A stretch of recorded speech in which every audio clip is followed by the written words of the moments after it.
নমস্কার শ্রোতা বন্ধুরা, স্বাগত জানাই আপনাদের গল্পের আসরে। বাংলা সাহিত্যের এলডোরাডোর খনি থেকে তুলে আনা কিছু মণিমাণিক্যের সম্ভার নিয়ে তৈরি আমাদের গল্পের আসর। আজকের গল্পটি কিন্তু একটি রোমহর্ষক মার্ডার মিস্ট্রি থ্রিলার গল্প হতে চলেছে।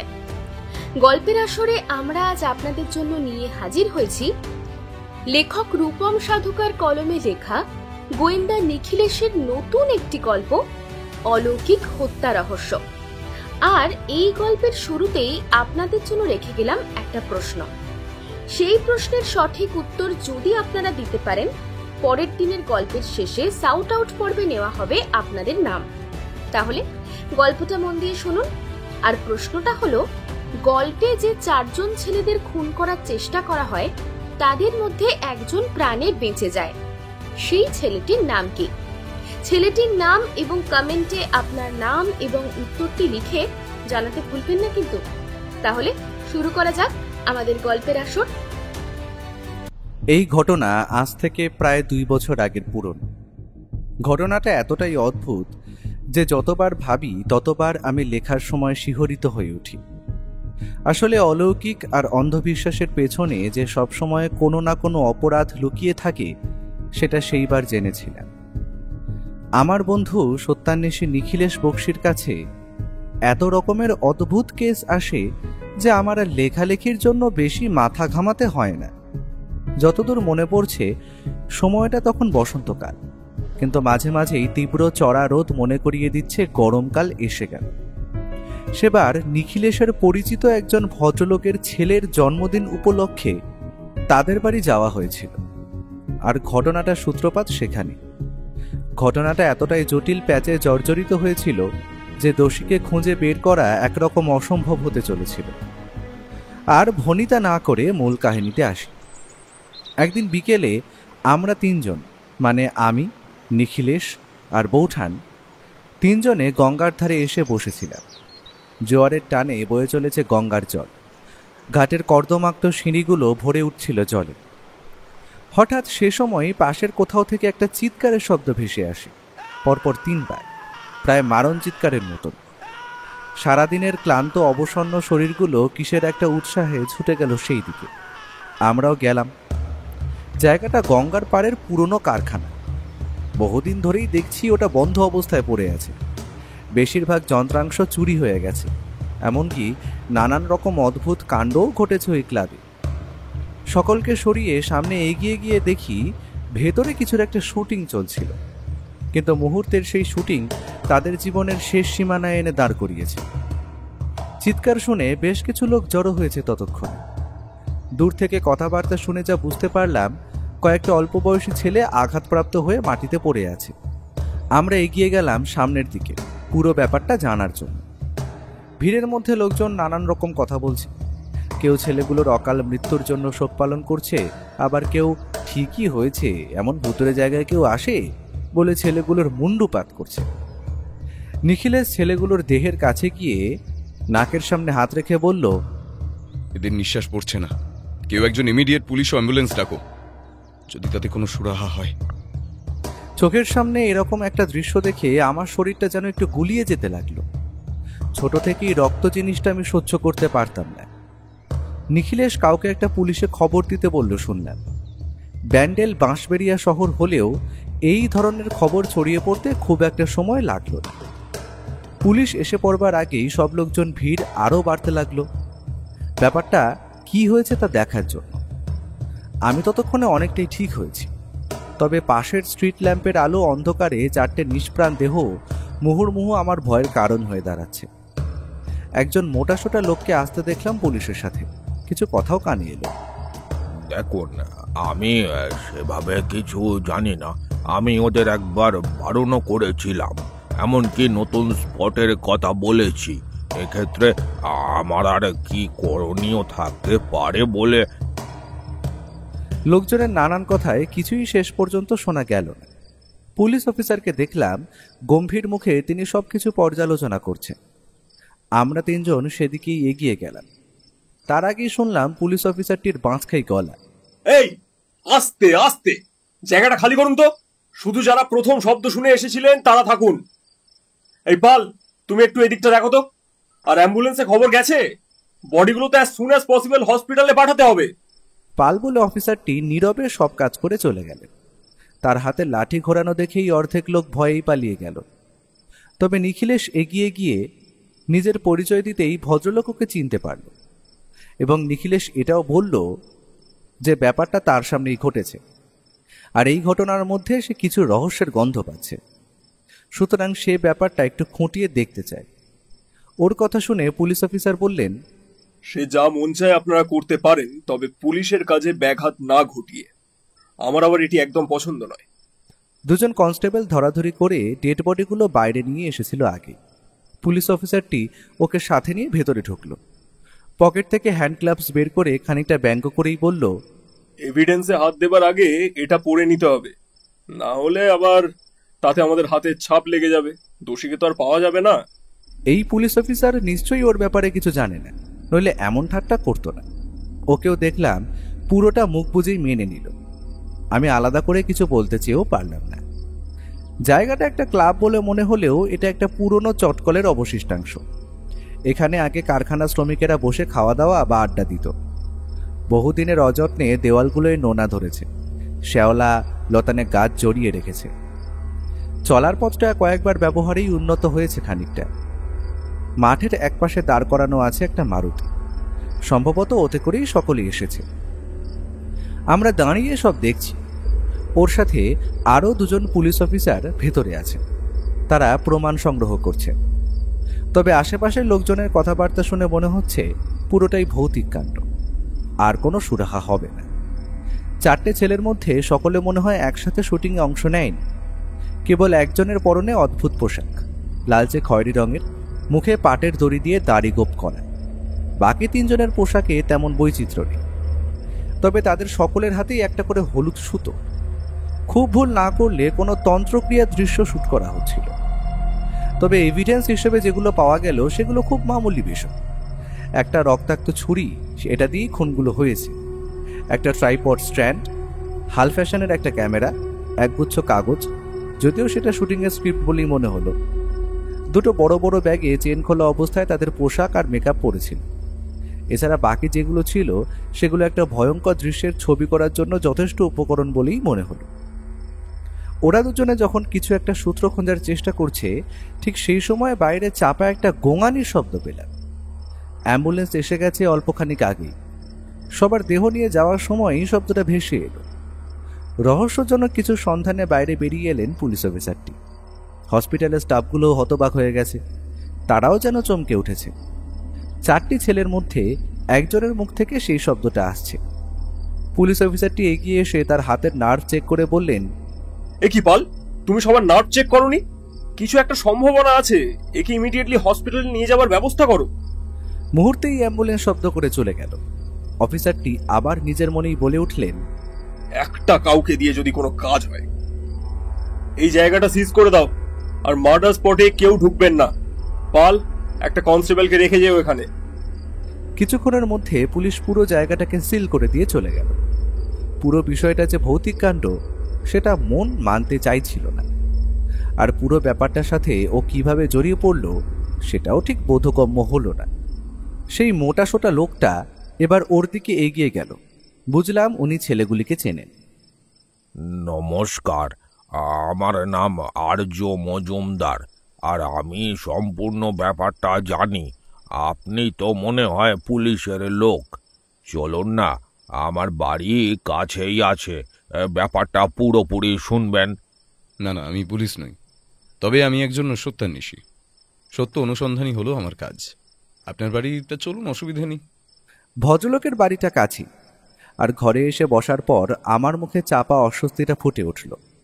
তবে ও কোনো ভনিতা না করে বলল, তখন আপনাকে কিছু জিজ্ঞাসা করা হয়নি। এবার বলুন তো, এই ঘটনার সঙ্গে আপনি কিভাবে যুক্ত? মাস 6 আগে একটা সিনেমা হলে পরিচয় হয়েছিল ওদের সাথে। কয়েকটা টুকটাক কথা বলার পর ওরা জিজ্ঞেস করছিল কোনো হরর শর্ট ফিল্ম শ্যুট করার কোনো উপযুক্ত জায়গার খোঁজ আমার জানা আছে কিনা। আমার ক্যামেরাটা ওরা যখন ভাড়ায় নেবে বলল, তখনই সব জানতে পারি। এই বন্ধ কারখানার অংশটা দেখে ওদের পছন্দ হয়ে গিয়েছিল। আমি ওদেরকে এটা দেখাতে চাইনি, বিশ্বাস করুন। আমি কালী মন্দিরের সাথের ওই বাড়িটা দেখিয়েছিলাম। নিখিলেশ বাবু, আমার খুব ভয় লাগছে ওদের বাড়ির লোকজন আমার এগেনস্টে কোনো কেস করবে না তো? কেস করতেও পারে, কারণ 4টে ছেলে 3জন স্পট ডেড আর অন্যজনের জীবন বিপন্ন। আপনার সঙ্গে ওদের যেটুকু কথা হয়েছে পুরোটাই মৌখিক, কোনো লিখিত নেই। যে ছেলেটি বেঁচে আছে তাকে জিজ্ঞাসাবাদ করলে একটা আশা আছে। আপনি কি ওদের ফিল্মের স্ক্রিপ্টটা দেখেছিলেন? না দেখে থাকলে একবার দেখতে হবে। একবার ওই অফিসারের সঙ্গে কথা বলা প্রয়োজন। ভেতরে কি ঘটেছে সেটা জানা না গেলে কিছু বলাই সম্ভব নয়। কিভাবে মৃত্যু হয়েছে সেটাও যদি জানা যেত। ওর কথা শুনে খানিকটা হাঁপ ছেড়ে বাঁচল সেই ভদ্রলোক। তার মানে একটা আশার আলো রয়েছে। বাড়িতে কেউ জানে না আমার ক্যামেরার কথাটা, তাই আপনাকে অনুরোধ, পুরো ব্যাপারটা যেন আমাদের মধ্যেই থাকে। ও কিছু উত্তর দিতে যাবে তার আগেই বাইরে টেলিফোনটা বেজে উঠল। দরজা খুলে তাড়াতাড়ি সেটা ধরতে গেল আর্য মজুমদার, কিন্তু টেবিলের কোনায় একটা ধাক্কা খেয়ে শব্দ করে খানিকটা থমকে গেল। তারপর টেলিফোনের রিসিভারটা তুলে নিলেন তিনি। কথা বলার ভাবভঙ্গি দেখে মনে হলো পুলিশ অফিসার ফোন করেছেন। কিছুক্ষণের মধ্যেই রিসিভার নামিয়ে আমাদের দিকে এগিয়ে এসে বলল, থানা থেকে জানিয়েছে ওই ছেলেটির জ্ঞান ফিরলেও কাউকে চিনতে পারছে না। সবার বাড়িতেই খবর গেছে। তাদের বাবা মায়েরা আমাকেই দোষী সাব্যস্ত করছেন। কেন যে ওই ছেলেগুলোর কথায় আমি নেচে উঠলাম কে জানে। এখন এই বয়সে এসে যদি জেলের ভাত খেতে হয় কেমন হবে বলুন নিখিলেশ বাবু? আপনি তো একজন ডিটেকটিভ, দয়া করে আমায় এই বিপদ থেকে রক্ষা করুন। আপনি আপনার যা পারিশ্রমিক আমি সবটাই দিতে রাজি। দয়া করে যদি আপনি। ভদ্রলোককে বড় বিধ্বস্ত লাগছিল। ও এগিয়ে গিয়ে খানিকটা আশ্বস্ত করলো ওনাকে। চিন্তা করবেন না, আমি যখন আছি কিছু না কিছু একটা সুরাহা হবে। পুলিশ কি বলল? এখন কি ওই ছেলেটির সঙ্গে দেখা করা সম্ভবপর হবে? না, এখন ছেলেটিকে অন্য হাসপাতালে নিয়ে যাওয়া হয়েছে। অফিসার ওই বোস বললেন সে কাউকেই চিনতে পারছে না। কাউকে এগিয়ে আসতে দেখলেই চিৎকার শুরু করছে। কিন্তু কি এমন হলো যে 3 জনে এরকম ভাবে মারা গেল আর এই ছেলেটি এই রকম হয়ে গেল? পুরো বিষয়টা আমাকেও ভাবাচ্ছে। আমি এর আগেও এখানে এসেছি, কিন্তু কোনোদিন শুনিনি এরকম কোনো ভৌতিক ঘটনা। আমরা কিছু একটা মিস করে যাচ্ছি, কিন্তু ধরতে পারছি না। পুরো জায়গাটাও সেভাবে খুঁজে দেখা হলো না। অফিসার বোস যে ধরনের লোক, তাতে আমাদের কোনো হেল্প করবেন বলেও মনে হয় না। আর যদি আপনাকে বাঁচাতে হয়, আমার কলকাতা ফেরা চলবে না। এখানে থেকেই কেসটা তদন্ত করতে হবে। তাতে আপনার আপত্তি নেই তো? না না, আপত্তি আবার কিসে? আপনি আমার হয়ে আমায় নির্দোষ প্রমাণিত করার জন্য তদন্ত করবেন নিখিলেশ বাবু। আর আমি কি আর একবার বলে দেখব ওই ফিল্মের স্ক্রিপ্টটা দেখার জন্য? যদি তাতে আপনার কিছু সুবিধা হয়। না, এখন আর কিছু বলতে হবে না। বলেও কিছু কাজ হবে বলে মনে হয় না। এভিডেন্স এইভাবে দেওয়া যায় না কোনো থার্ড পার্টিকে। আমায় যদি কেউ নিযুক্ত করতো তাহলে একটা চান্স থাকতো। তার উপর 3-3টে খুন। হঠাৎ করেই যেন বিকেলটা বদলে গেল। আমি অবাক হয়ে জিজ্ঞেস করলাম, তাহলে কি কোনো পথ নেই সত্যিটা বের করে আনার? এই 21 শতাব্দীতে এসে ভূত প্রেত এসব বোগাস কনসেপ্ট নিয়ে পুরো ঘটনাটা চাপা পড়ে যাবে? আমিও তোমার সঙ্গে একমত।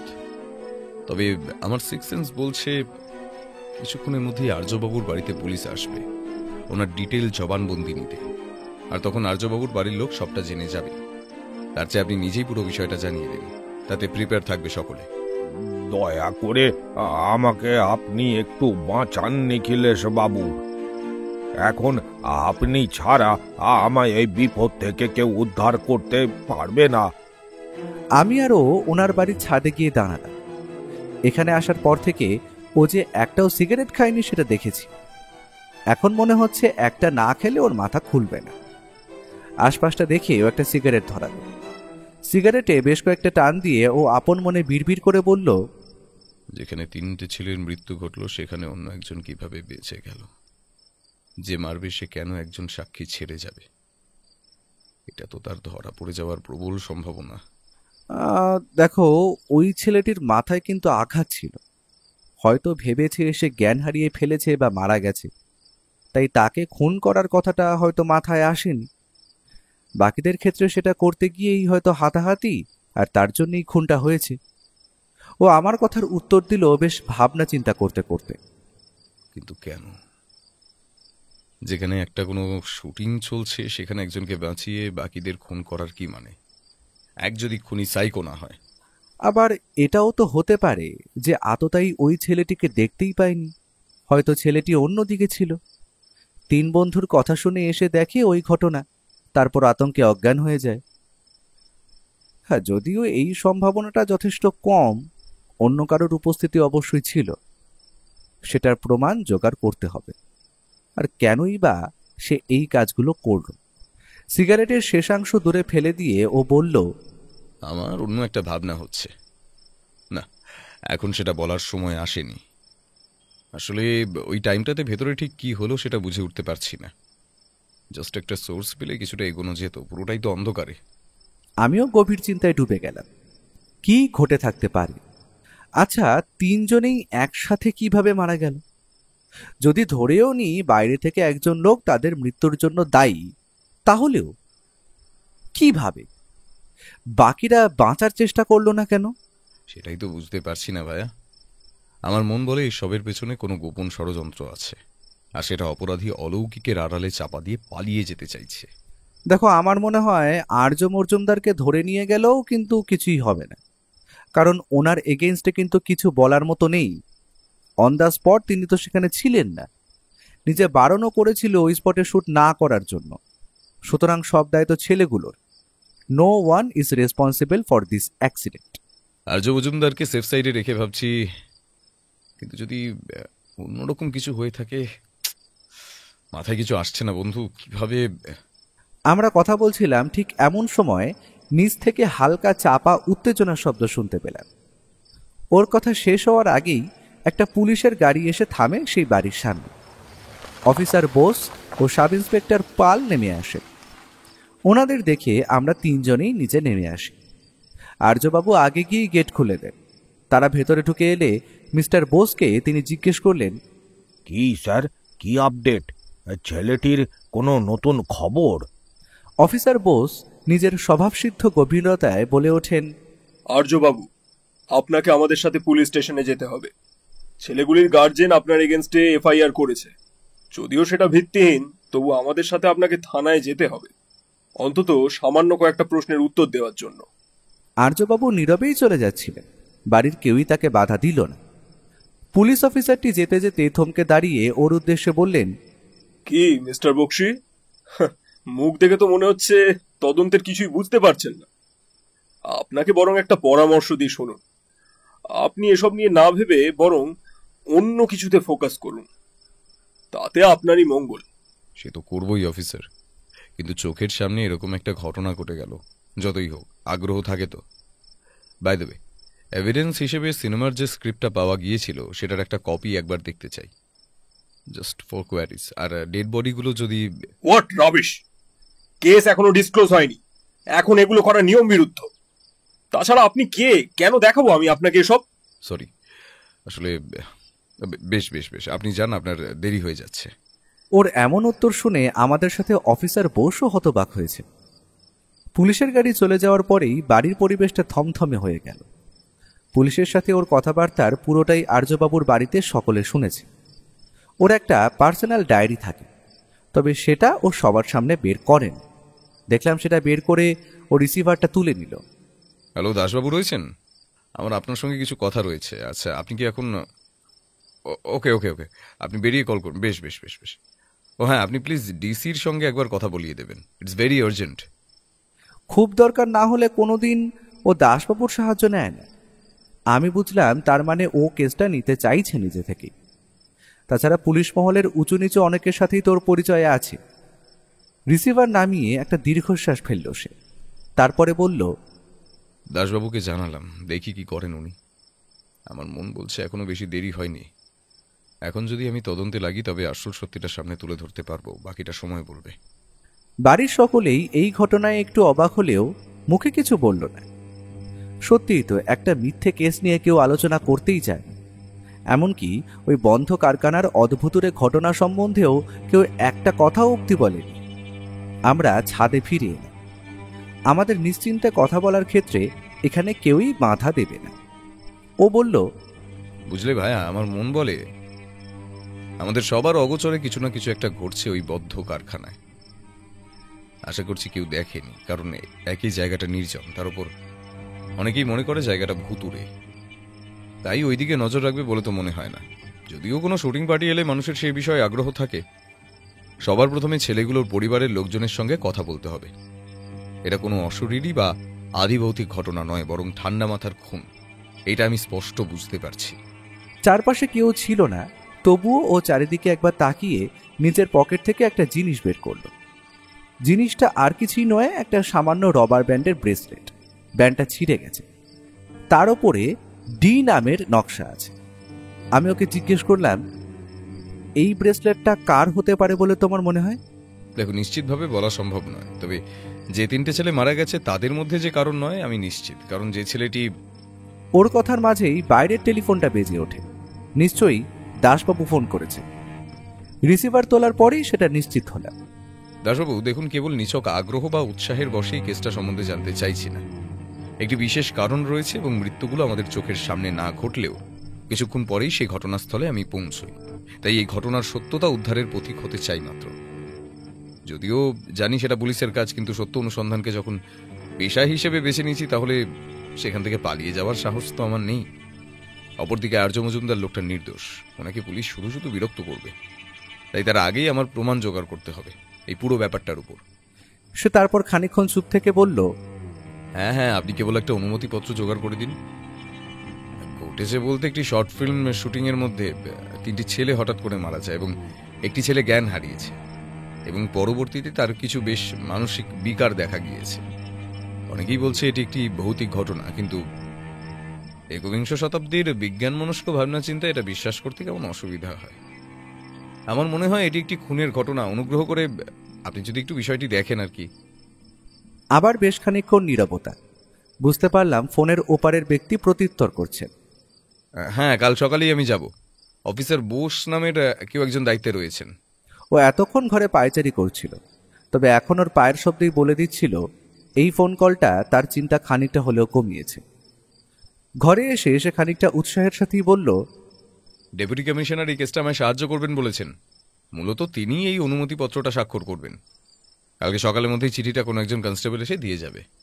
ব্যাস, তাহলে তো বেশ ভালোই। তুমি বরং এই জটিল রহস্যের সমাধান করো, আর আমি ব্যাগটা গুছিয়ে নিই। ইচ্ছে না করলেও প্রকাশককে লেখা জমা দেওয়ার শেষ দিন পরশু, তাই আমায় যেতে তো হবেই। তার আগে যদি তোমার কেসটা সলভ হয়ে গেল তো ভালোই হয়, সব দেখে শুনে একসাথে যেতে পারবো দুইজনে। তোমার উপরেই কিন্তু পুরো ব্যাপারটা নির্ভর করছে এইবার। বুঝতে পারছি, চিন্তা নেই। যদি তুমি চলেও যাও, পরে বাড়ি পৌঁছে আমি সবটা জানাবো তোমায়। আপাতত এখন অপেক্ষা করা ছাড়া আমাদের হাতে আর কিছুই নেই। তবে কাল কিন্তু বেশ তাড়াতাড়ি উঠতে হবে। চারিদিকে আলো ফুটবার আগেই সমস্ত জায়গাটা ভালো করে আর একবার দেখে আসতে হবে। আমার মনে হচ্ছে কিছু একটা পাবই। দরজাটা সিল করে দিলেও পাশের একটা জানালা দিয়ে ভেতরে ঢোকা যাবে। ভোরের দিকে কনস্টেবলটা যখন ঘুমোবে সেই সময় যাব। রাত থাকতে থাকতেই আমাদের বেরোতে হলো। সে সময় যে বুকটা একটু দুরু দুরু করছিল না, সেটা হলফ করে বলতে পারি না। শুনেছি গঙ্গার কাছেই ঝোপ জঙ্গলের শিয়ালের রাস্তাটা, ও হাতে একটা বড় লাঠি আছে অবশ্য। জায়গাটায় পৌঁছানোর আগে ও আরেকবার মনে করিয়ে দিল, শোনো, খুব সাবধানে পথ চলবে, কিন্তু এখনো ঠিক মতো আলো ফোটেনি, তাই বুঝে বুঝে পা ফেলতে হবে। সব থেকে বড় কথা হলো আর কোনো কিছুতে হাত দেবে না। যেভাবে বলেছি সেভাবে ইশারায় ডাকবে, কেমন? আমরা স্পটে পৌঁছে বাইরেটা টর্চ জেলে দেখতে দেখতে কিছুর ওপর হাত পড়তেই সেটা যেন হুড়মুড়িয়ে পড়লো আমাদের পায়ের সামনে। যে কনস্টেবল এখানে পাহারায় ছিল তাকে কোথাও চোখে পড়ল না আমাদের। বুঝলাম রাত হতে দেখে কনস্টেবলও বাড়ি পালিয়েছে। শব্দ শুনে ও এগিয়ে গেল। দেখি সেগুলো কিছুই নয়, সামান্য কিছু কাঠের টুকরো। জানলা খুলে ভেতরে ঢুকি আমরা দুজনে। যেখানে ছেলেগুলো পড়েছিল তার পাশগুলো সাদা মতো কিছু একটা ছড়িয়ে দেওয়া আছে। রক্তের বৃষ্টি আঁশটে গন্ধে কেমন একটা অস্বস্তি হচ্ছে আমাদেরই। ও দেখলাম খুব মনোযোগ দিয়ে দেখছে, কিন্তু আমার চোখে তখনও ঘুম ছাড়েনি, তাই সবকিছু দেখেও যেন দেখছি না। হঠাৎ পায়ের নিচে জ্বালা অনুভব করলাম। পিঁপড়ের একটা কামড়েই আমার ঘুমের দফা রফা হয়ে গেল। সেটা খুঁজতেই দেখা গেল একটা দূরেই ঝোপের মধ্যে পড়ে আছে খাবারের ঠোঙা। সেটা থেকেই খাবারের খোঁজে চলেছে পিঁপড়ের দল। সেটাকে না দেখেই আমরা ফিরে যাচ্ছিলাম। ঠিক তখনই মনে হলো ওখানে 4টে ঠোঙা নেই, আছে 5টা। ও বলল, তাহলে কি 4 জন নয়, 5 জন এসেছিল? কিন্তু আর্য মজুমদার যে বলল 4 জন, তাহলে আরেকজনটা কে? এই পঞ্চম ব্যক্তি কি আসল আততায়ী? ওদেরই হয়তো কোনো সাকরেত হবে। আর আমার মনে হয় আর্য মজুমদার জানে বিষয়টা, কিন্তু কেন যে তখন বলল না। তবে এটা নিয়ে এখন আলোচনা করে শুধু দেরি করে কি হবে? তার চেয়ে তাড়াতাড়ি এগুলো চেক করে নিয়ে চলে যাই। চলো, ভোর হয়ে আসছে। এরপরে লোক আসলে বা কনস্টেবল ডিউটিতে ফিরে আসলে হাজার প্রশ্নের ঝক্কি পোহাতে হবে। একটা ছোট্ট কাগজের টুকরো দেখতে পেয়ে সেটা পকেটস্থ করলো। ভোরের আলো ফুটে উঠছে, কারণ নজর পড়ার আগেই আমাদের জায়গা থেকে সরে পড়তে হবে। বেলার দিকে একজন কনস্টেবল এসে ওকে ডেপুটি কমিশনারের পারমিশন লেটার দিয়ে চলে গেল। ও এবং আমি থানায় যাব।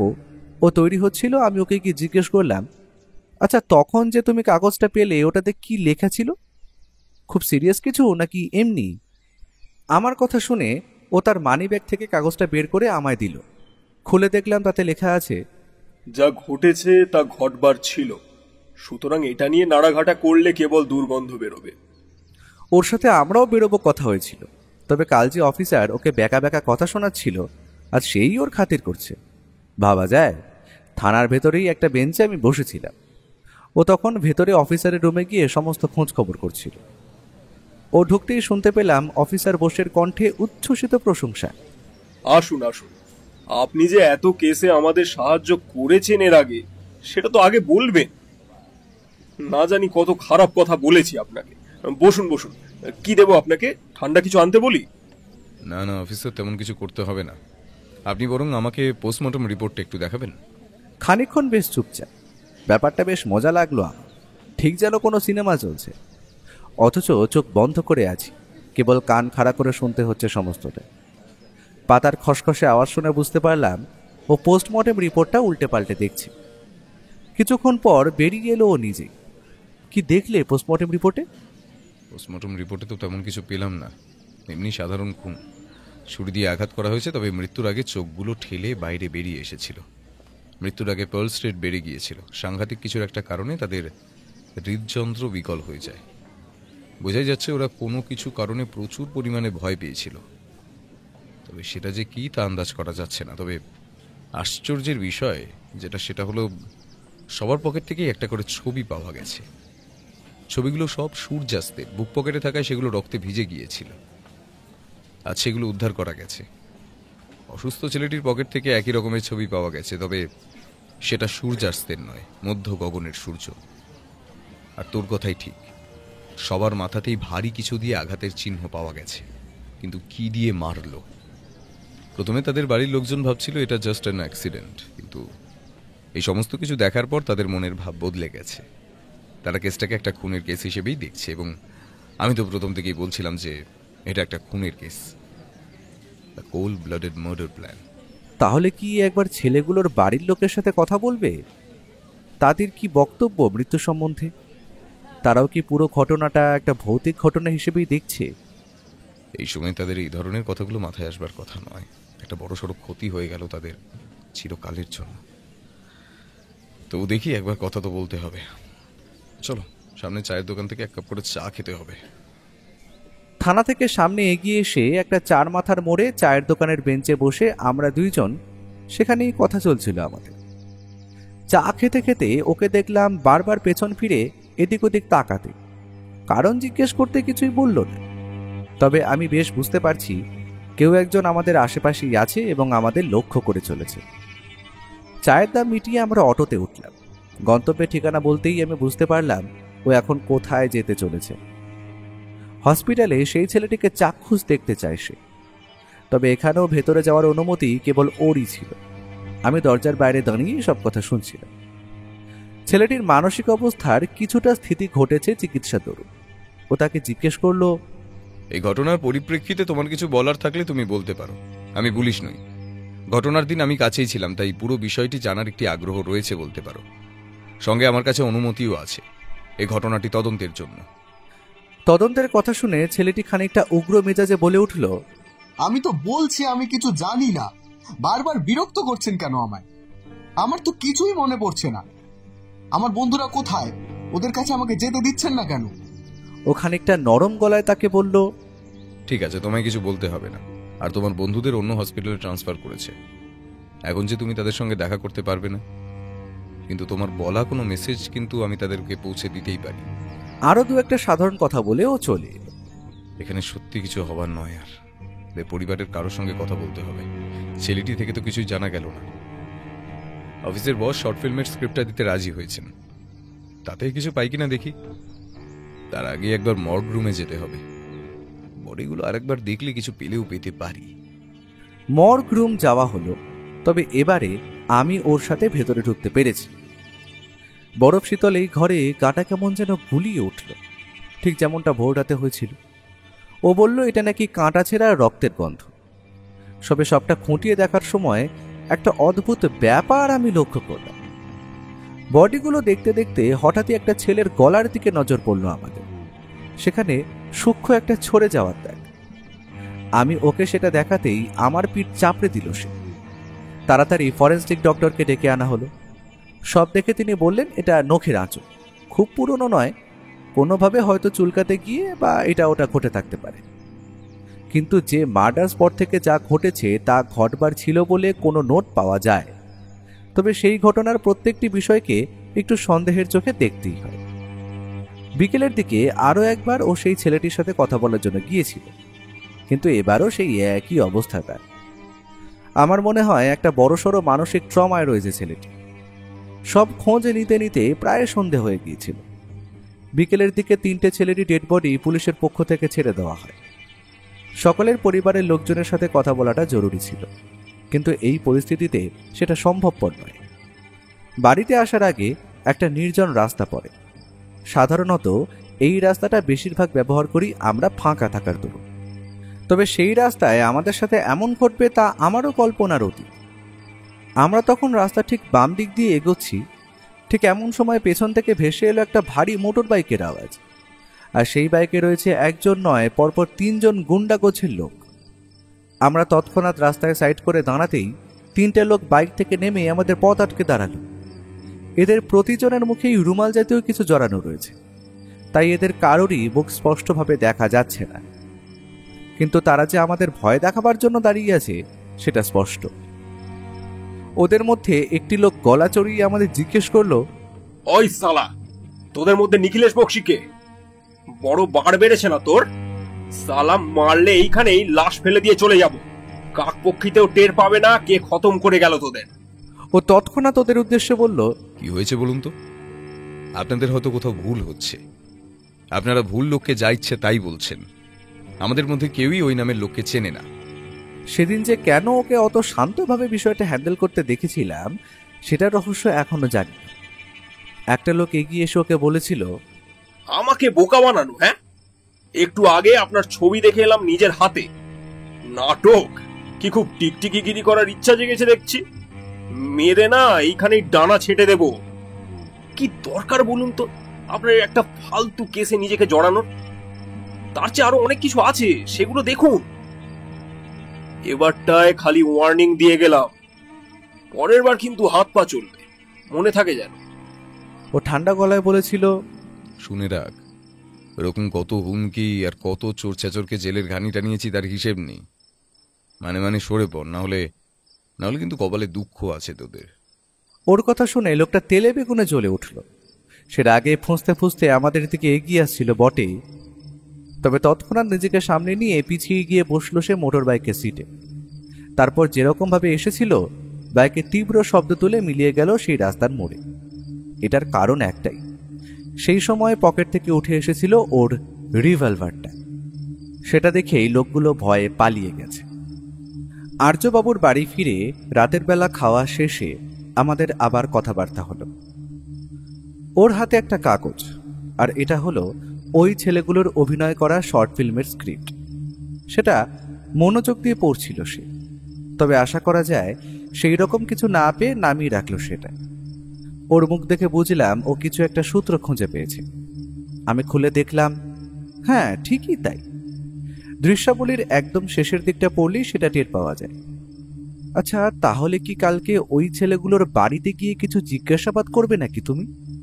কিছু না কিছু তো বেরিয়ে আসবেই। আর তারপরে রাস্তার ওই লোকগুলো, কে ওদের দিয়ে কাজ করাচ্ছে? আমার সন্দেহই ঠিক, কেউ একজন আছে এর পেছনে। কি কারণে খুন সেটা আগে খুঁজে বের করতে হবে। আর ছবিগুলোর মানেই বাকি। দুরকম ছবি দিয়ে কি বলতে চাইলো খুনি? খুন করলো এই পর্যন্ত ঠিক আছে, তাহলে ছবিগুলো দিয়ে কি কিছু বলতে চায় খুনি? সূর্যাস্ত আর দুপুরের সূর্যের মধ্যে কি তফাৎ? ছবিগুলো থেকেও কারোর কাছে পৌঁছানো যাবে বলে তো মনে হয় না। সবগুলো কোলাজ করা ছবি। সূর্যাস্ত মানে আর সূর্যের তেজ নেই, এবার অন্ধকারের রাজত্ব শুরু। আর দুপুর মানে তেজ কমছে, কিন্তু ধীরে ধীরে অন্ধকার নামবে, তবে দেরি আছে। কাল ছেলেগুলো সম্বন্ধে খোঁজ নিতে হবে। কলেজের কাছাকাছি আমাদের খোঁজ চালাবো, কিন্তু এইভাবে নয়, একটু অন্যভাবে। আর তারপর ওদের বাড়িতে গিয়ে কথা বলবো, দরকার হলে মাটি খুঁড়ে হলেও বের করব। আমার কি একটা মনে পড়লো, আমি ওই রাস্তা লোকগুলো সম্বন্ধে ওকে বললাম। তখন লোকগুলোর মধ্যে না কোনো একজনকে আমরা চিনি, খুব চেনা একটা গন্ধ পেয়েছিলাম। হ্যাঁ, আমিও পেয়েছি। এখন ঘুমিয়ে পড়ো ভাইয়া, অনেক রাত হলো। হঠাৎ করে সন্তানের মৃত্যু হওয়াতে প্রত্যেকের বাবা মাই শোকার্ত হয়ে পড়েছিল, কিন্তু কিভাবে তাদের মৃত্যু হলো আর কেই বা তাদের এই রহস্যজনকভাবে প্রাণ কেড়ে নিল সেটা জানাও জরুরি হয়ে পড়েছিল। তাই এই পরিস্থিতিতেও তাদের জিজ্ঞাসাবাদ করতে আমাদেরকে যেতে হয়। সর্বপ্রথম মৃত ছেলে তিনটির বাড়িতে যাওয়া হয়। সারা বাড়ি জুড়ে বিরাজ করছে নীরবতা। তাদের বাবা মায়েরা একবার ফ্যাল চোখ করে তাকিয়ে আছে আমাদের দিকে। দেখুন প্রমথবাবু, নিখিল মারা গেছে, তাকে তো আমরা ফিরিয়ে আনতে পারবো না, কিন্তু দোষীকে আমরা শাস্তি দিতে চাই। নিখিল কথায় কথায় কি এমন কোনো কথা বলেছিল যাতে ওর কোনো শত্রু থাকতে পারে বলে আপনার মনে হয়? ছেলেটির বাবা প্রমথ সামন্ত বললেন, দেখুন মিস্টার নিখিলেশ, আমরাও চাই আমাদের সন্তানের মৃত্যুর কারণ জানতে এবং দোষীকে শাস্তি দিতে, কিন্তু সত্যি বলতে নিখিল তার সাথে ঘটা প্রত্যেকটা ঘটনাই আমাদের সাথে শেয়ার করত। সুতরাং এমন কোনো ঘটনার কথা তো জানি না যাতে ওর কোনো শত্রু থাকতে পারে এবং সেই শত্রু ওকে খুনও করতে পারে। এমনি সাধারণত বন্ধুদের মধ্যে খুনসুটি, রাগ এসব হতোই, পরে আবার মিটেও যেত। আপনি যদি অনুমতি দেন, আমরা নিখিলের ঘরটা একটু দেখতে চাই। অনেক সময় কি হয়, না বলা কথা ডায়েরি বা অন্য কোথাও লিখে রাখি, এবং এরকম কিছু হয়তো পেয়ে গেলাম স্টাডি টেবিল থেকে, যেটা থেকে আমরা দোষী পর্যন্ত পৌঁছতে পারবো। চেয়ার ছেড়ে উঠে দাঁড়ালেন প্রমথবাবু। তার সাথে সাথে আমরা গেলাম ওর ঘরে। ঘরের দুটো দেওয়ালে ছড়ানো আছে বিভিন্ন রকম ছবি, আঁকা ছবি। একটা বড় ট্রের ওপর রঙের বিভিন্ন সামগ্রী রয়েছে। তার নিচেই একটা ডায়েরি। সেটা খুলে দেখা গেল তাতে সাধারণ কিছু দিনলিপি লেখা আছে, আর কিছু বন্ধুবান্ধবের ফোন নাম্বার। তার 3 জন বন্ধুর নাম্বার লেখা রয়েছে দেখলাম সেখানে। ও কয়েকটা নাম্বার নোট করে নিল নিজের ছোট পকেট বুকে। ফিরে আসার সময় প্রমথবাবুর হাতটা ধরে বললেন, মিস্টার নিখিলেশ, আপনি খুনের তদন্ত এগিয়ে নিয়ে যান। যদি কখনো কোনো সাহায্যের প্রয়োজন হয় আমায় জানাবেন। নিখিলের সম্পর্কিত আর কোনো তথ্য জানার প্রয়োজন হলে কোনো দ্বিধা না করেই চলে আসবেন। এর পরের গন্তব্য দ্বিতীয়জন, অর্থাৎ শশীকান্তের বাড়ি। তার বাড়িতেও পরিস্থিতি এক। শশীকান্ত ছেলেটি একেবারে বাবা মায়ের বকে যাওয়া ছেলে ছিল। তারা চাইতেন ছেলে খারাপ কাজকর্ম না করে ভালোভাবে পড়াশোনা করুক। ছেলের মৃত্যুতে তারা খুশি না হলেও তেমন শোকের ছায়া দেখলাম না পরিবারে। সবকিছুই যেন নীরবে মেনে নিয়েছে। ছেলেটির ঘর দেখেই মনে হলো সেটার থেকে বস্তি অনেক ভালো। চারিদিকে ডাই করে রাখা বইপত্র, খাতা, নানান সামগ্রী অগোছালোভাবেই রেখে দেওয়া। জানা গেল অনেক ছোট বয়সে ছেলেটির মা মারা গিয়েছিল। তারপর থেকে ছেলেটির নানান বদগুণ প্রকাশ পেতে শুরু করে। ছেলেটির বাবা বাড়িতে দেখাশোনার জন্য গভর্নেন্স রাখলেও কেউই বেশি দিন থাকতে পারেনি। আমরা পরের ছেলেটির বাড়ির দিকে রওনা হলাম। এই ছেলেটি যেন দুজন ছেলের মধ্যে ঠিক মাঝামাঝি। কিছু ক্রিয়েটিভিটিও আছে, আবার মাথায় দুর্বুদ্ধিও রয়েছে বেশ। তৃতীয় ছেলেটি ইন্দ্রজিৎ, তার বাবা মায়ের একমাত্র সন্তান ছিল। শশীকান্ত আর নিখিলের একজন করে ভাই ছিল। ইন্দ্রজিতের পড়ার টেবিলে বেশ কয়েকটা ভৌতিক বই দেখতে পেলাম এবং ধারণা হলো এই ছেলেটি শুটিংয়ের গল্পটি লিখেছে। আরও কয়েকটা জিনিস নাড়াচাড়া করতে একটা রাফ খাতায় সেটাও খুঁজে পেলাম। 4 নম্বর ছেলেটি, অর্থাৎ যে ছেলেটির মানসিক বিকার ঘটেছে, তার পরিবারের সাথে কথা বলা প্রয়োজন ছিল, কিন্তু তার আগেই ওর সাথে এমন একজনের পরিচয় ঘটল যে এই কেসের পুরো মোড়টাই ঘুরিয়ে দিল। সারাদিন ঘুরে ঘুরে আমাদের খিদেও পেয়েছিল বেশ, তাই একটা খাবারের দোকান দেখে সেখানেই ঢুকলাম আমরা। খেতে খেতে হঠাৎ একজন এসে আমাদের 4 নম্বর চেয়ারটিতে বসে পড়ে বললেন, আরে নিখিলেশ নাকি রে? কতদিন পর দেখা তোর সাথে। কিরে নিখিলেশ, আবার কোনো কেসের জন্য ঘোরাফেরা করতে হচ্ছে নাকি? মুখ তুলে তাকিয়ে দেখি পাশে বসে আছে অনিমেষদা। পরে জেনেছিলাম অনিমেষদা আর ও একই কলেজের স্টুডেন্ট ছিল, তবে ও গ্র্যাজুয়েশনের পরেই টেকনিশিয়ানের কাজ শিখেছিল। তারপর কলকাতার অনেক নাট্য দলের সাথে থাকতো। এখানে সে এসেছে একটা স্টেজ শোয়ের সব সেট আপ করে দিতে। তার কাজ হলো নাটক মঞ্চস্থ হওয়ার সময় লাইট ও মাইকে সেট আপ করা। ও সমস্ত ঘটনাটা খুলে বলল অনিমেষদাকে। ছেলেগুলোর নাম শুনে অনিমেষদা খানিকক্ষণ কিছু একটা যেন ভাবল, তারপর বলল, ছেলেগুলোকে আমি চিনতাম রে, ওদের কলেজেও কিছুদিন কাজ করেছি, লাইটম্যানের আর স্টেজ শো ডেকোরেশনের। মাঝে মাঝে ওরা তো থিয়েটারও দেখতে আসতো, 2-1বার কথাও হয়েছিল, তবে কি বিষয়ে সেটা মনে পড়ছে না, অনেকদিন আগের কথা। আমরা অবাক হয়ে অনিমেষদার দিকে তাকিয়ে রইলাম, নতুন কোনো তথ্য পাবার আশায়। খানিক পর আবার অনিমেষদা বলল, হ্যাঁ মনে পড়েছে, ওরা একটা শর্ট ফিল্ম শ্যুট করবে বলেছিল। সেখানে কিরকম লাইট ক্যামেরা লাগবে সেটা জেনে নিচ্ছিল আমার কাছে। ওরা আমাকে একটা স্পটের কথা বলে, আমাকে জানিয়েছিল ওখানে গিয়ে সেট আপটা করে দিয়ে আসতে, কিন্তু আমার পক্ষে সম্ভব ছিল না। একটা সিনেমার প্রোডাকশন হাউসের সাথে কন্ট্রাক্ট হয়েছে, বেশ চাপে ছিলাম। এই কদিন প্রচন্ড ব্যস্ত থাকার কারণে ওদের কাজটা আর করে দিতে পারিনি। আমি জানিই না যে এতগুলো ঘটনা ঘটেছে, এখন নিজেরই খারাপ লাগছে। ওরা আমার একটা স্পট বলেছিল, স্পটটা নাকি একটা কারখানার পার্ট, লোকজন থাকে না, ঝোপ জঙ্গল হয়ে আছে, সেটাকে ওরা শুটিং স্পট করতে চায়। তার থেকে বড় কারণ হলো ওই স্পট দেখতে গিয়ে ওরা কিছু অদ্ভুত বিষয় টের পেয়েছিল। এই যেমন ধর, কিছু একটা জিনিস নিয়ে ওরা স্পটে ঢুকলো, কিছুক্ষণ পর সেটা আর খুঁজে পাচ্ছে না, দেখা যাচ্ছে ওটা গাড়িতে রয়েছে। আবার ধর, গাড়ির চাবিটা নিয়ে ওরা চলে এলো, এসে দেখছে চাবিটা আবার স্পটে ফেলে এসেছে ওরা। সেজন্যই আমিও ওদের বারণ করেছিলাম, কারণ একটা প্রজেক্ট নিয়ে কাজ করছি, যতই হোক শখে, তবুও এরকম জায়গাতে যদি কোনো অঘটন ঘটে যায় হুট করে, কাকে দোষ দিতে পারবো বল? তবে তোর কথা শুনে যা বুঝতে পারলাম, এ ভৌতিক ব্যাপার স্যাপার। না হলে একটা সুস্থ মস্তিষ্কের মানুষ কিভাবে ছুরি দিয়ে ফল কাটতে গিয়ে অন্য একজনের বুকে বসিয়ে দিল? যেখানেই এ ধরনের সামান্য কিছুর অস্তিত্ব থাকে, সেখানে এসব কাজ করা মানায় না।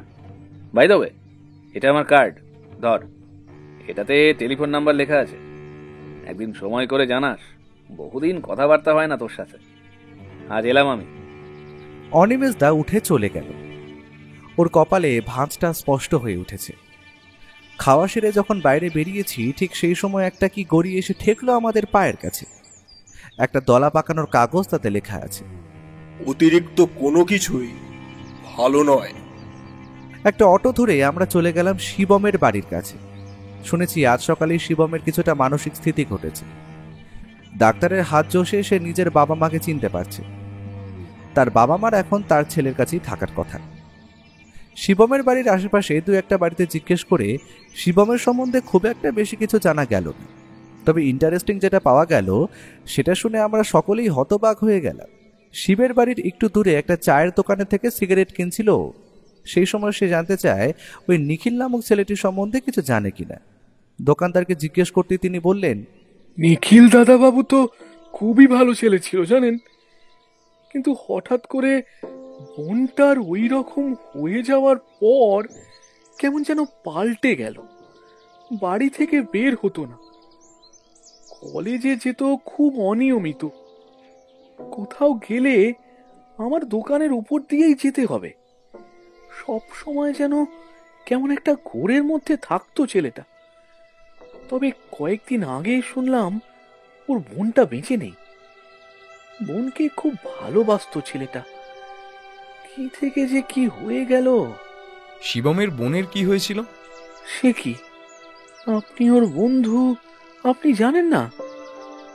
অবশ্য কে যে ওর প্রকৃত বন্ধু সেটাও নিজেই জানে। নিজের বোন নয় অবশ্য, দূর সম্পর্কের বোন। আজ থেকে বছর 4 আগে ওর বোন কলেজে ভর্তি হয়েছিল। একই কলেজে শিবমও পড়তো। শুনেছিলাম শিবমের কোনো বন্ধুরাই নাকি ওর বোনকে উত্ত্যক্ত করত। তারপর তো একদিন শুনলাম মেয়েটার ফাইনাল পরীক্ষার আগেই কে একটা খাইয়ে দিয়েছিল। তারপর যা হয় আর কি, মেয়েটির সাথে ওরা খারাপ কিছু করে। নিখিল জানতে পারে তার বন্ধুরাই তার বোনের সাথে এই খারাপ কাজটা করেছে। তাই বহুদিন বন্ধুদের সাথে যোগাযোগও ছিল না নিখিলের। তারপর তো শুনলাম কয়েকদিন আগেই আবারও বন্ধুদের মান অভিমান কেটে গেছে। কদিন আগেও এসেছিল তো ওই বন্ধুগুলো আড্ডা দিতে। শিবমের ওই বোনের সম্পর্কে কি আর কিছু জানেন আপনি? মানে এখন কোথায় থাকে বা কিছু? না। আমরা আরও কিছুক্ষণ অপেক্ষা করলাম সেখানে শিবমের বাবা মার ফেরার জন্য। কিছুক্ষণ পর তারা ফিরতে ও তাদের সাথে কথা বলল। অবশ্য শিবমের দূর সম্পর্কে বোনের সম্বন্ধে কোনো কথা জিজ্ঞেস করেনি। শিবমের পড়ার টেবিল থেকে ডায়েরি পাওয়া গেল। সেই ডায়েরিতে যেটা লেখা ছিল সেটা দেখে আমাদের সকলের মনটাই ভারাক্রান্ত হয়েছিল। অনেকবার বারণ করেছিলাম ওদের, কিন্তু না, ওরা শুনলো না কোনো কথাই। দুবার একবার হলে অপরাধ ক্ষমা করে দেওয়া যায়, কিন্তু বারবার করলে সেটা ক্ষমার অযোগ্য। শাস্তি পেতেই হবে ওদের, ভয়ঙ্কর শাস্তি। আমি ফিসফিস করে ওকে জিজ্ঞেস করলাম, তাহলে কি নিখিলই সমস্ত কিছু করছে? একসাথে সকলের চোখে ধুলে দেওয়া কি সম্ভব এর একার পক্ষে? ও মুখে ইশারায় আমায় চুপ করতে বলল। কিছুক্ষণ পর আমরা বেরিয়ে এলাম। ও এবার আমাকে বাড়ি পাঠিয়ে দিল। যখন ফিরে এলো তখন প্রায় সন্ধ্যা হয়। ওর হাতে ব্যান্ডেজ করা। আমাকে তাড়াতাড়ি রেডি হয়ে নিতে বলল সে। একটু গাঢ় রঙের পোশাক পরে আমাদের রওনা হতে হলো। আমি কিছুতেই বুঝতে পারছি না। গাড়িতে যাওয়ার সময় ওকে জিজ্ঞেস করলাম, কি হয়েছে বলো তো, আর তোমার হাতে এই ব্যান্ডেজটা কেন? আমি বাড়ি ফিরছিলাম, সেই সময় একটা অ্যাটাক হয়েছিল আমার উপরে। সেদিনের লোকগুলোই করেছিল। এখন ওরা পুলিশ কাস্টাডিতে। রহস্য সমাধান হয়ে গেছে ভাইয়া, এবার শুধু জবনিকা পতনের সময় বাকি। কিছুক্ষণের মধ্যেই গাড়িটা এসে থামলো হসপিটালে। কিছুক্ষণ থেকে লক্ষ্য করছিলাম এলাকায় পাওয়ার কাট হয়েছে। হসপিটালে খুব অল্প আলো জ্বলছে। আমরা কিন্তু হাসপাতালের ভিতর গেলাম না, ঘাপটি মেরে দাঁড়িয়ে রইলাম দূরে।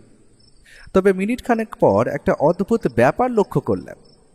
ধীরে ধীরে হাসপাতাল থেকে বেরিয়ে আসছে শিবম। ছেলেটা একটু ইতস্তত করে দাঁড়িয়ে রইল বড় রাস্তার পাশে। এমন সময় একটা নীল রঙের গাড়ি এসে থামলো নিখিলের সামনে। তারপর ছেলেটা ওই প্রাইভেট গাড়িতে উঠে বসল। আমি আশ্চর্য হয়ে গেলাম গাড়ির ড্রাইভিং সিটে বসা ব্যক্তিটিকে দেখে। এই যে অফিসার বোস রয়েছেন সেখানে, মাথাটা কেমন গুলিয়ে যাচ্ছে। এটা কি হচ্ছে? ও কি কিছু বুঝতে পেরেছে? দ্রুত গতিতে আলো অন্ধকারে বেরিয়ে গেল গাড়িটা। আমরাও অপেক্ষা না করে সামনের একটা ট্যাক্সি থামিয়ে চটপট গাড়িতে উঠে বসলাম। শহরের ঘিঞ্জি রাস্তা ছেড়ে গাড়িটা যখন একটু নির্জন রাস্তা ধরেছে, ঠিক সেই সময় পরপর দুবার চিৎকার করে ও বলল, গাড়ি থামান মিস্টার বোস, আপনাদের সমস্ত কীর্তির কথা ফাঁস হয়ে গেছে, পালিয়ে কোনো লাভ হবে না, আমার কথা শুনুন। ওর কথা শেষ হওয়ার আগেই একটা গাড়ি এসে সামনের দিক থেকে এসে দাঁড়ালো মিস্টার বোসের গাড়িটা ঠিক সামনে। এবার গাড়িটাকে থামতেই হলো। সেই সাথে সামনে থেকে আরো একটা পুলিশ গাড়ি সে পথ আটকে দিল ওদের। ব্যাপারটা যে কি হচ্ছে সেটা মাথায় ঢুকলো না আমার, তবে আশা করা যায় এটাই ক্লাইম্যাক্স। মুহূর্তে থেমে গেল অফিসার বোসের গাড়ি। তীব্র রাগে ফুঁসতে ফুঁসতে গাড়ি থেকে নেমে এলেন অফিসার বোস। উল্টো দিক থেকে যে গাড়ি দুটো এসে মিস্টার বোসের গাড়ি আটকে ছিল, এবার সেই গাড়িগুলো থেকে নেমে এসেছে আমাদের অতি পরিচিত দুইজন আর তার সাথে পুলিশের লোক। সামনের গাড়ি থেকে নেমে আসা ব্যক্তির দ্বয়কে চিনতে পারলাম, দাসবাবু ও ইন্সপেক্টর পাল। দাসবাবু কি ওকে আসার জন্য ইনফর্ম করেছিল? তবে আমার মাথায় কিছুই আসছে না। এমন সময় সবকটা গাড়ি ঘুরিয়ে নেওয়া হলো থানায়। অফিসার বোসের গাড়ি থেকে নামতে দেখা গেল নিখিলকে। ও বলা শুরু করলো, শিবম, ভালোই তো বুদ্ধি খাটিয়েছিলে, কিন্তু একটা জায়গায় ভুল করে ফেলেছিলে। এই যে এইটা। বলে ও প্যান্টের পকেট থেকে সেই ডি লেখা রবার ব্যান্ডটা বের করলো। তোমার নাম শিবম, তবু কেন তুমি ডি নামের এটা পড়তে বুঝতে পারিনি? সবটা ক্লিয়ার হলো কি একটু খানিক আগেই আর কি। আর অফিসার বোস, আপনিও অসাধারণ। শুধু আপনার পারফিউমের গন্ধ আপনাকে ধরিয়ে দিল, না হলে যে। অফিসার বোস চিৎকার করে উঠলেন, যা করেছি বেশ করেছি, ওদের শাস্তি হওয়া দরকার ছিল। ওরা যেটা করেছিল সেটা ক্ষমার অযোগ্য। আইন ওদের হয়তো কয়েকদিনের মেয়াদে শাস্তি দিত, জেলের ঘানি টানতো কয়েকদিন, তবে যে মেয়েটির সর্বনাশ ওরা করলো তার কি হতো? মেয়েরা খালি ভোগ্য নয়, সেটা ওই নরকের কীটগুলোকে বোঝানো খুব দরকার ছিল। আর ওদের স্বভাব এমন যে পরের বার জেল থেকে ছাড়া পেলে আবার ওরা ওই একই কাজ করত। এর আগেও কয়েকটা মেয়ের সম্মান নিয়ে ছিনিমিনি খেলেছে ছেলেগুলো। তাই আমি ঠিক করি এটা শাস্তি আমি নিজেই দেব। বুঝতে পারলাম মিস্টার বোস, পুরোটা কি আপনি বলবেন? মিস্টার বোসের কণ্ঠস্বর যেন ধরে এলো। কাছে হবে বলে মেয়েটাকে এই কলেজে ভর্তি করেছিলাম, সব বেশ ভালোভাবেই চলছিল। আর কয়েকদিন কেটে গেলেই কিন্তু ওই শয়তানগুলো সেটা হতে দিল না। তার আগেই ওকে সমস্ত কলেজের সামনে অপদস্থ করলো, ল্যাবের দুর্ঘটনায় ওকে দোষী সাব্যস্ত করলো। কলেজ থেকে রাস্টিকেট করার পর আর কোথাও ওকে অ্যাডমিশন নিল না। ওদের বিরুদ্ধে কিছু বলতে গেলেও বাকিরা বিশ্বাস করতো না। একজনের ব্রাইট ফিউচার নষ্ট করে দিল ওরা। তারপর যখন সবকিছু ঠিক করে ওকে অন্য একটা বোর্ডিং এ ভর্তি করলাম, তারপর হঠাৎ করে যখন শুনলাম মেয়েটা আত্মহত্যা করে মারা গেছে, তারপরেই ঠিক করি এর প্রতিশোধ নেবই। শিবমের সাথে যোগাযোগ করে সবটা জানাই, আর অনিমেষও জানতো, তাই ওকে দিয়েই এই মৃত্যু যজ্ঞের সূচনা করি। ও বারণ করলেও শিবম জোর দিতে থাকে ওই স্পটেতেই শুটটা করার জন্য। এরপর বাকিটা নিশ্চয়ই বলতে হবে না আপনাকে মিস্টার বক্সি। কাছাকাছি একটা বেশ জোরে বাজ পড়ল। বিকেলের পর থেকে আকাশটা গুমট হয়েছিল। শিবম এদিকে একবার তাকিয়েই বলতে শুরু করলো, আপনি নিশ্চয় দেখেছেন স্ক্রিপ্টে লেখা ছিল একদম শেষের দৃশ্যের দিকে আমি অর্থাৎ পুরোহিত একজনের বুকে একটা ধারালো কিছু দিয়ে আঘাত করবে, কিন্তু সেই আঘাত করার আগেই ওর মাথায় আঘাত করবে।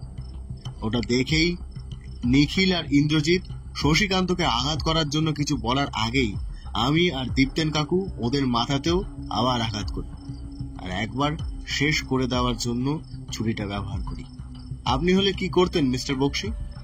অথবা ওটা যদি আমার বদলে আপনার বোন বা মেয়ে হতো? চেয়ার ছেড়ে উঠে দাঁড়ালো। তারপর অফিসার বোসের হাতে তার গাড়ির চাবিটা তুলে দিয়ে বলল, এরপর আপনি কি চান?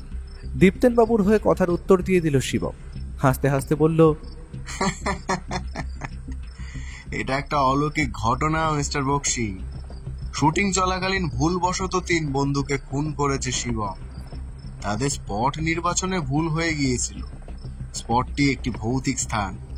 শিবম মল্লিক মানসিক বিকারগ্রস্ত। এরপরেই দেখলাম সে আগের মতো বলছে, আমি কাউকে চিনি না, না না, আমায় মারবেন না, কাছে আসবেন না। ও বলল, আমি সম্পূর্ণ চোখের বদলে চোখ নীতিতে বিশ্বাস করি না ঠিকই, কিন্তু এতে যে দোষীকে সমূলে নির্মূল করা যায় এটা স্বীকার করতেই হয়। চলো আসো ভাইয়া, আসুন দাসবাবু, আমাদের ফিরতে হবে, অনেক রাত হলো।